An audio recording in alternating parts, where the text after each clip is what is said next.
April 12th, 2021. Our weekly cover crop check. We were just south of the Dodge County Fairgrounds on a Healthy Soil, Healthy Farm grower participant. Temperature outside right now 49 degrees. We're in week 43 with the first cover crop, and that's going to be clover and some vetch, or some kale or rape, and I'm going to point that out in a little bit.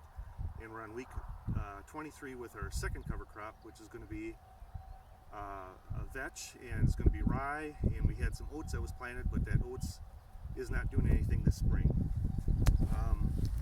So if we peel back some of the residue, this is a row that might be hard to see in the video, but just going down further, there's just more residue in this row right here. We do have plants here. We got some rye plants. We have an alfalfa, or a clover plant, I guess I should say. We have some plants underneath there. Here, these plants are just starving for sunshine. So there's some underneath there, just that we got nothing going up above the ground. It's not as nice as if we did have clean residue, but this is just part of the planting process. We're going to end up with some rows with more residue and some without. So this is a clover, I'm sorry, this is a kale or rape plant. This is 45 weeks old. It had, the top part had died, went through winter, and we got more shoots again coming. This is an alive plant.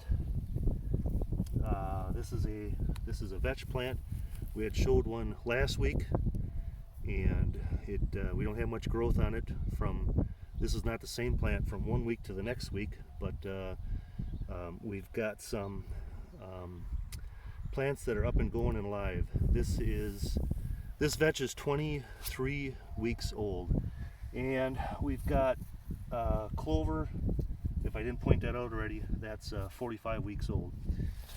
Just a little ways away, we dug a hole. We went down 23 inches. Subsoil, topsoil is about 13 or 14 inches, and then after that we started getting into the subsoil. I went to dig deep to see if I could find any rye roots down into that subsoil, and I really couldn't. I did find a rye root. This is an alive root. I don't know how deep it was.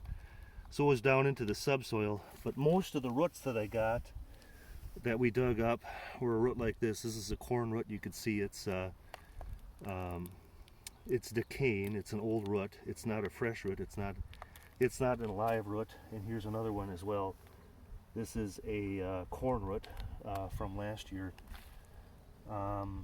The rye growth is probably about 3 inches, maybe 4 inches tall. We had finally gotten some rain on Thursday, Friday, Saturday, and Sunday. I think maybe 2 inches of rain. Maybe we didn't get that much, but there's just a lot of growth, green growth up on top. And I'll step to the side. You can shoot a video going down the field. You can see how it's greening up. And I anticipate next week it's going to be even more taller, more greener, and more lush looking.